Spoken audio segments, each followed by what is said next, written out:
보신 것처럼 미국 대선을 3주 앞두고 이번 회동의 목적은 무엇이고 대선 결과에 따라 한반도에는 어떤 영향이 있을지 정한범 국방대 안보정책과 교수 모셨습니다. 어서 오세요. 예, 안녕하십니까? 지금으로서 일단 당선 가능성 면에서 보면요. 예. 지금은 바이든이 우세한 건 분명한 것 같고 어떤 당선 가능성이 거의 좀 확실해지는 상황으로 가고 있는 거 아닌가요? 어떻습니까?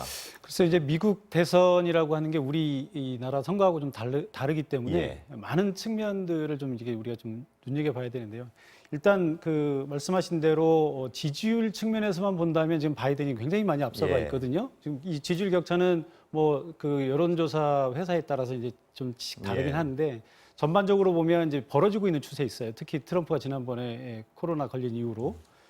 그런데 사실 미국 대선은 그것보다는 각 주별 선거인단을 누가 더 많이 확보하느냐에 예. 달려 있기 때문에 특히 이제 경합주들을 주로 봐야 된다라고 하는 측면에서 지금 봐야 될 요소들이 굉장히 많이 있습니다. 예. 예. 그렇다면 경합주들의 상황에 따라서는 저번처럼 전체 유권자 선거에선 바이든이 이기고 대통령은 트럼프가 유지되는 그런 상황도 배제할 수 없다는 말씀이시군요, 지금. 예, 그렇습니다. 그러니까 미국 대선에서 전체 유권자 수에서 이기고 대선에서 진 경우가 이제 역대 몇 번 있었는데요. 예. 그 중에 이제 가장 최근의 일이 이제 바로 트럼프 대통령이 지난번 예. 선거 때 무려 300만 표를 힐러리 클린턴에게 지고 예. 그리고 이제 대통령이 된 거죠. 이제 미국에서 이제 그 경합주들 중에서 특히 중요한 주들이 이제 그 이제 중서부 벨트라고 이렇게 이제 얘기를 하는데 지금 보면 펜실베니아, 미시간, 위스콘신, 플로리다 예. 뭐 대충 이제 이런 주들이 이제 그 중에서 가장 중요한 주들이 되고 있고요.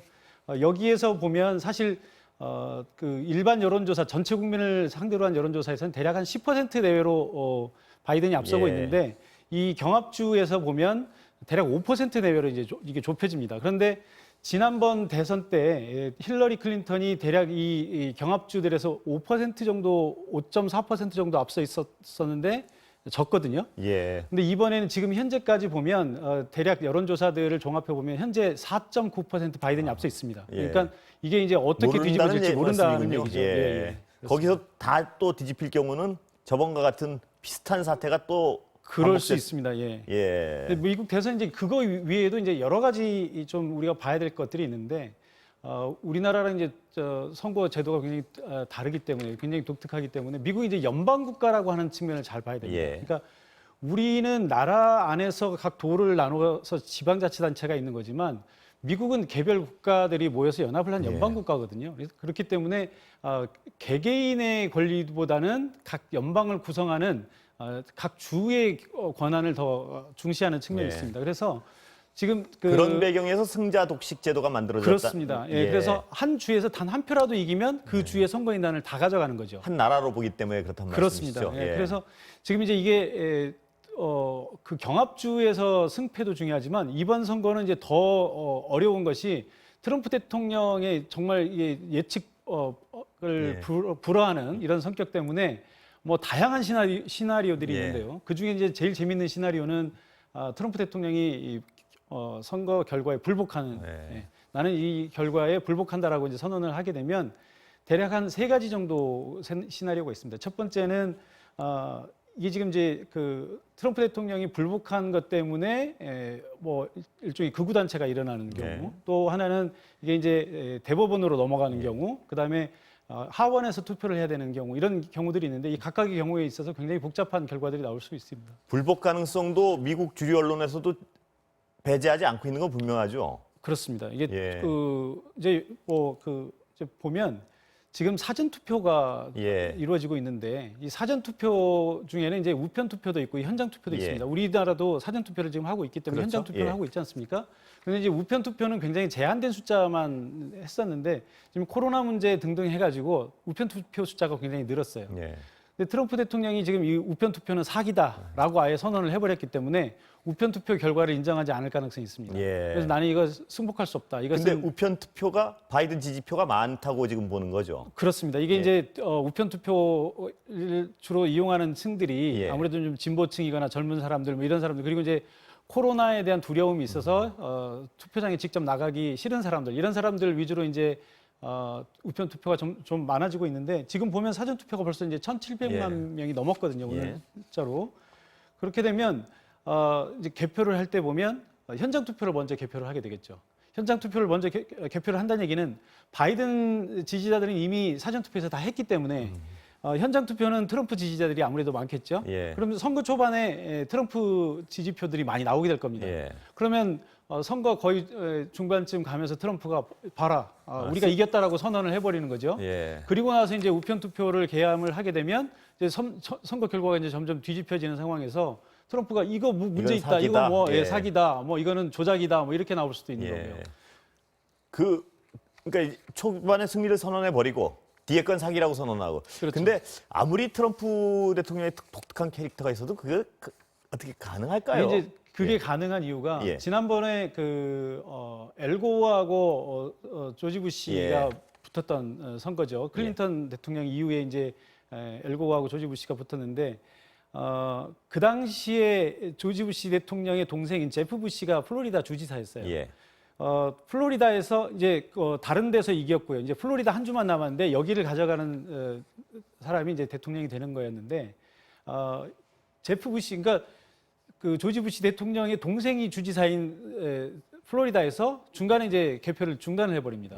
그러니까 이제 법원에서 이것을 이제 법원도 이제 우리도 3심제 아닙니까? 자, 개표를 해라, 중단해라, 뭐 이것이 이제 항소법원으로 가면서 계속 바뀌다가 최종적으로 대법원에서 개표를 중단을 선언하고 현재까지 결과만으로 대통령을 뽑는다, 이렇게 아주 어처구니없는 결과가 나왔거든요. 이게 미국 선거제도가 이런 문제가 있기 때문에 지금 우편 투표는 아무래도 당일날 개함을 못하고 개봉을 뭐 차차 이루어질 수도 있고요. 그러면 각 주의 주지사가 자기 권한으로 중간에 개표를 그만둘 수도 있고, 이런 굉장히 복잡한 문제들이 있습니다. 그리고 말씀하신 거에 따라서 짐작을 해보면 대법원이 대통령을 결정하는 상황도 올 수 있겠군요. 예, 그렇습니다. 이게 지금 최근에 또 그 연방 대법원 판사를 공화당 쪽에 유리하게 구성이 됐죠. 베럿 판사를 지금 지명을 하지 않았습니까?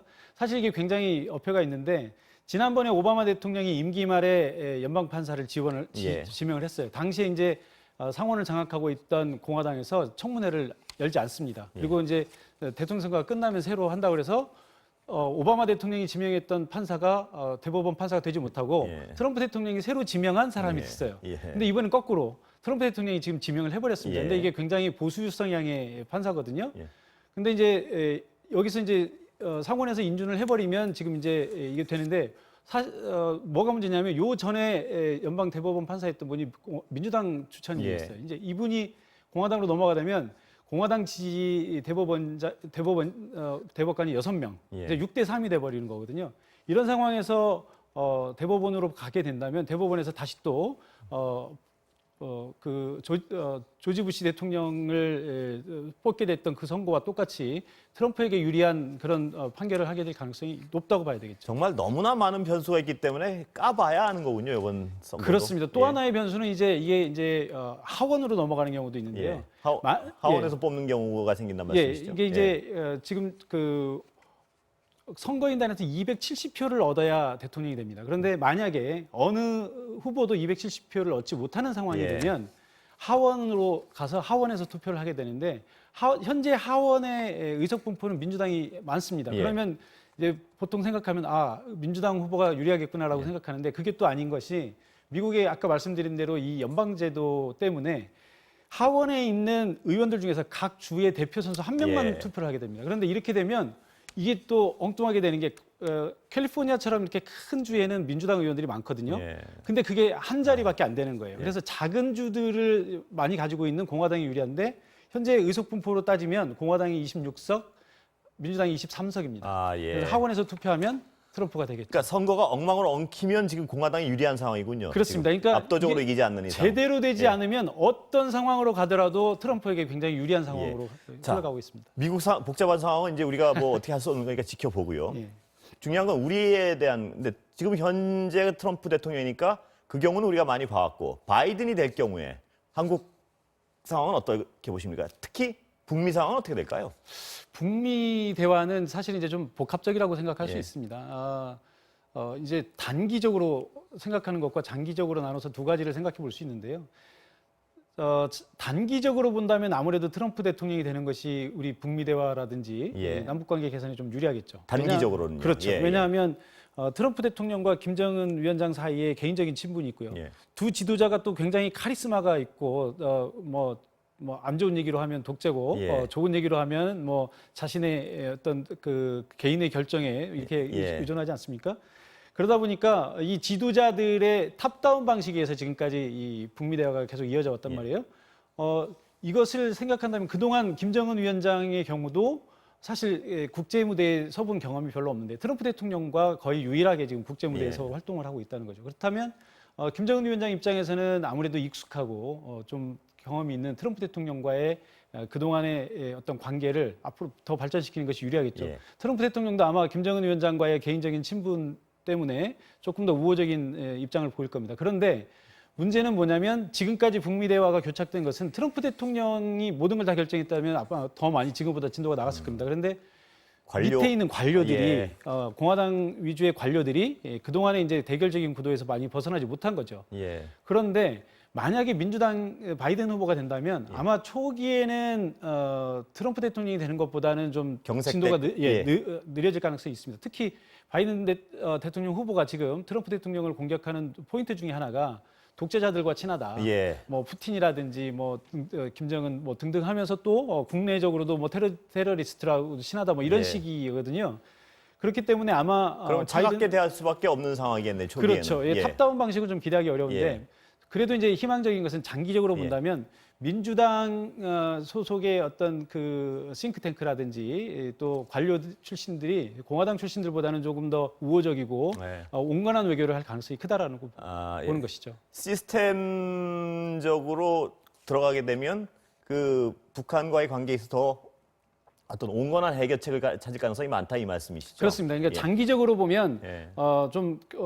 성과 있는 결과물이 나올 수도 있다. 아, 이렇게 예. 생각되는 거죠. 또 하나 궁금한 게요. 예. 이제 시간은 거의 다 돼가는데요. 예. 중국과의 관계는 어떻게 될까? 이것도 굉장히 어떤 관전 포인트 중에 하나인 것 같습니다. 어떻습니까? 중국과의 관계도 양측면이 있습니다. 그러니까 네. 하나 측면에서 보면 일단 트럼프 대통령이 나오면서 고립주의 그리고 중국과 어떤 대립구도 이것이 굉장히 이제 그 예외적인 것이라고 처음엔 그렇게 다들 봤거든요. 예. 그래서 시간이 흐르면서 공감하는 것이 이게 트럼프 대통령만의 문제가 아니라 미국 주류 사회의 어떤 전반적인 흐름이다라고 이렇게 생각을 합니다. 그렇기 때문에 바이든이 대통령이 된다고 하더라도 현재 중국이 급성장해버리고 미국을 추월하려고 하는 이런 흐름에 대한 미국 전체적인 그 거부감 이런 것들은 계속 지속이 될 가능성이 높고요. 중국을 견제하는 데는 여야가 따로 없다는 말씀이시죠? 그렇습니다. 지금? 예. 그러나 이제 방식이 있어서 예. 차이가 있다고 볼 수 있는데요. 트럼프 대통령이 지금 뭐 과감하게 아주 뭐 때리는 정책을 쓰지 않습니까? 예. 뭐 무역 보복도 이렇게 과감하게 하고 이제 어떻게 보면 좀 시쳇말로 좀 무식하게 막 이렇게 예. 한다라는 얘기도 하는데 바이든은 그렇게 할 가능성이 좀 낮습니다. 그러니까 바이든은 중국 견제라고 하는 목표는 비슷할 수 있으나 민주당 외교 노선이 원래 이제 좀 온건 노선이고 예. 합리적인 노선이기 때문에 그런 식으로 뭐 마구 때린다기보다는 무역 역조나 이런 것들을 구체적으로 해결하는 이런 방식을 펴나갈 가능성이 높은데요.